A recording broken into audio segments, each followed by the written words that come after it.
What's up? Welcome back to the channel.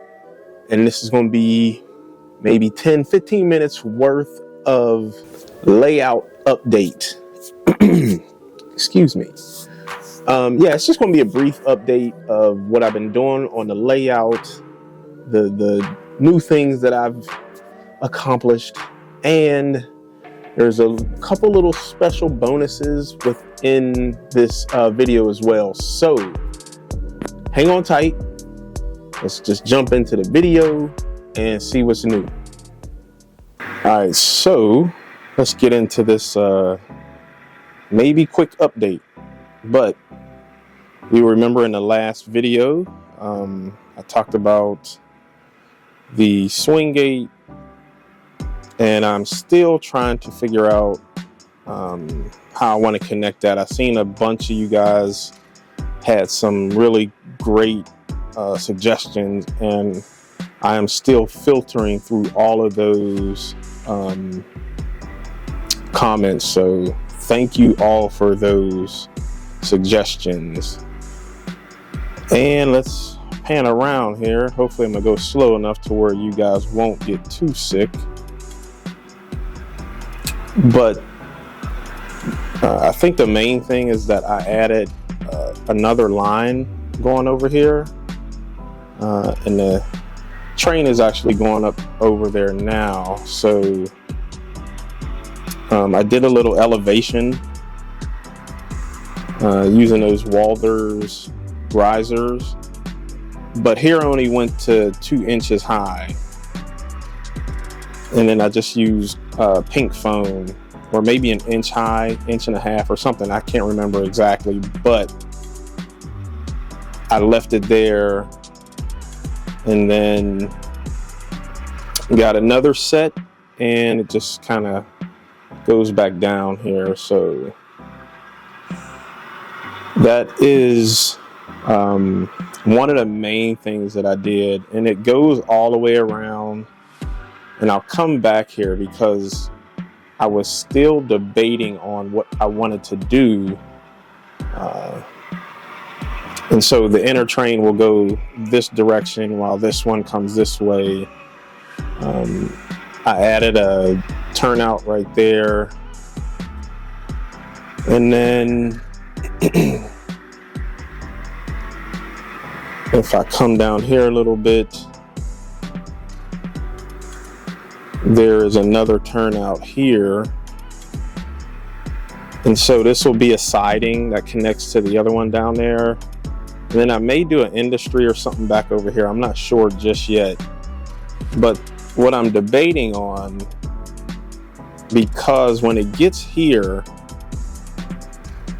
that quote unquote second line merges back into this single line. And then I have this double crossover. But if it doesn't go out there, it's still on the single line here. And then it comes to this switch, and then we'll go back out and then create that. So it's probably a long siding, if you will, but I'm using it as a double main. So I had a couple thoughts. One, just get rid of this switch and just make it an actual double main. But then it would need to connect somewhere over here. But I have an Arduino, and I think what I'm gonna do is attempt to maybe put a sensor somewhere around here, and then on the other side, so when this train comes this way and hits that sensor, it'll throw this switch and allow him to go through.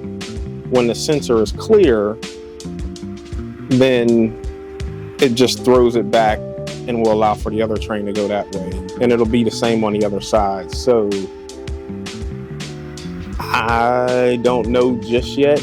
I have my father-in-law helping me with that because he is an engineer, and I am going to let him worry about that. But I'll try and learn at the same time. Let's see, what else? all these brown buildings I got mocked up, or brown pieces of cardboard that are mocked up as buildings. So I'm just trying to figure out what I want to do.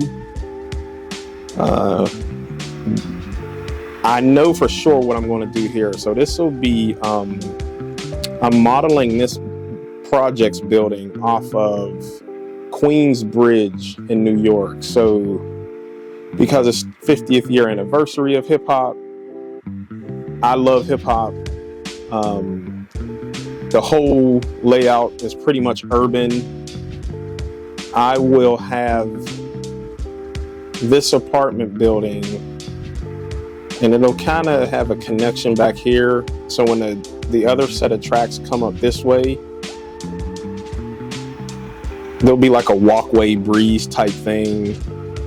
I think I will raise this building up a little bit above the tracks, and I'll have like a basketball court playground thing here, some break dancers, hip hop, all that stuff. So this whole section right here will be dedicated to like hip hop, b-boys, b-girls, everything urban, and graffiti all over the place. But I'm going to scratch build that building because, one, there's no building like it for sale. And so now I'm just trying to figure out if I want it that big. I may shrink it just a little bit, but I looked at other sizes and it's pretty much to scale. So I may leave it just like that. We'll see. But that is what is next on my list of things to do for this layout. And then I can start doing a little bit of scenery. I can start ballasting around just in this area on a track and all that stuff. So, but I think the first main thing is to get this track in the back here laid first, and then start just noodling with this area here. As far as Zone 13 is concerned, I'm still just trying to figure out this whole section here. So at first, if I back up here just a little bit, the main plan was to paint all these walls with clouds or something. But I think what I'm going to do is do a shadow box like I had on the last one, kind of up around here. So one, I don't have to paint this whole wall with clouds. I can just, cap it off here. That will give me, I guess, can't think of the word I'm looking for, but it'll restrain me from trying to bring these buildings up any higher than what I really want to do. And so once the shadow box is all the way around here, I may do O gauge up on top, O scale, and just have a train running around up top up there. I don't know at this point, but I do know I want to put a shadow box around here. I'll have to figure out how I'm gonna get that shadow box drilled into the wall, and plus with that water and sewer main coming in to the house. So I have to figure that out. What else is happening?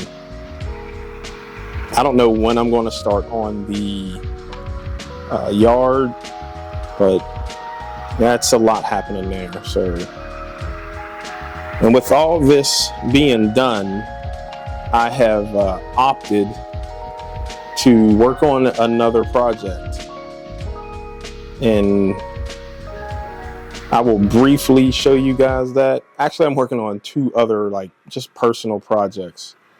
But I was talking to Jason the other day, Jason Jensen, and I feel like, especially as an artist, we all just like doing a whole bunch of different things, right? So the layout is one thing. You know, Jason does sci-fi. I kind of do sci-fi too.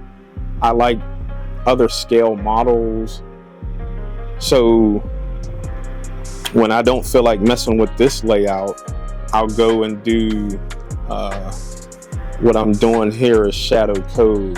And I'm gonna go over there and show it to you a little more in depth, but it's just a diorama, like an interchangeable diorama is what I'm working on over there. So I'm gonna let this train get over this swing gate, and then I'll go over there and talk about that, because I think I'm done here as far as the layout's concerned.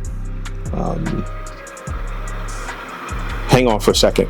All right, and so here is Shadow Cove. See if I can zoom out a little bit to give a better perspective here. So again, here's like, it's the shadow box, and it's just a floating type of shelf layout, if you will. And then I have a piece of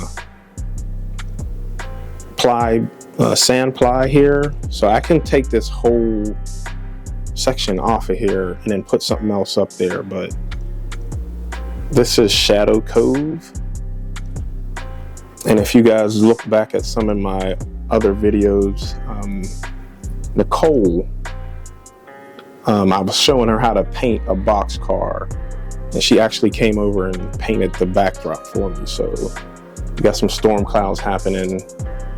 Shadow Cove is a haunted, abandoned cove. I scratch built the decking pier, and I did some rock work. We can get in here, see some details on it. The lighting in this section isn't that great, but I think this whole just shadow box diorama just fits in this section when you come down in the basement. So yeah, it's just a haunted cove that's been abandoned for years. I got more structures coming. Actually, Jason sent me some structures that I'm waiting to come in the mail that I'll be adding here. I'm going to do some streets, I guess, in the back here behind some of this stuff. I'll do some more scratch built piers to do, like, you know, levels to get down to this pier. Pretty much the same over here. But this is just something to do while I'm not working on the layout. I think I'm going to bury some track here, so that's why I got that track there. This is a big section, so I'm not sure what I'm going to do here yet, but right along the edge here, definitely old abandoned buildings and stuff like that. So you guys know my style. That is Shadow Cove. And yeah, I think that's it for the updates in general. Maybe if we sneak peek in there, if you pause the video right now and you look through the wall, you can see an N-scale shelf layout. But that's all I'm gonna show you. That's a good teaser. You guys make sure stay locked in with me. I got a lot of stuff I'm doing here. I blame Jason. But yes, y'all, Shadow Cove. And I think that's it for the updates. Let's close out this video. And that's it for the layout update. A lot going on, as always, with any new build. I'm sure you all know. I'm just having fun, you know, tinkering with little stuff here, little stuff there. Shadow Cove is what I'm kind of diving into just a little bit more. And then I just decided to do an N-scale layout. I had just a shelf layout. Somehow Me and Jason Jensen are going to try and tag team N-scale layout together. I don't know how we're going to do this, but Jason, I know when you see the video, the gauntlet is thrown back at you. So yeah, man, let's just figure out how we're going to get these N-scales up and running. So I think that's it. Yeah. So I want to thank all my Patreon folks for hanging out over there on that Patreon side. If you want to become a member, click the link below and show some love. That's all. Just show love of what I do, and I appreciate that. For real. Y'all don't understand how much I appreciate it. I know last time I promised, or at least just said, I was going to do the next episode of Evil Bones. I promise right after this one, I am editing as we speak. As you're listening to this, I'm probably editing that second episode. It's just so good. But I wanted to get this video out first, and then we'll do Evil Bones episode 2. So be on the lookout for that. And I will see you guys next time on Pro Scale Models. Thanks for watching. Peace.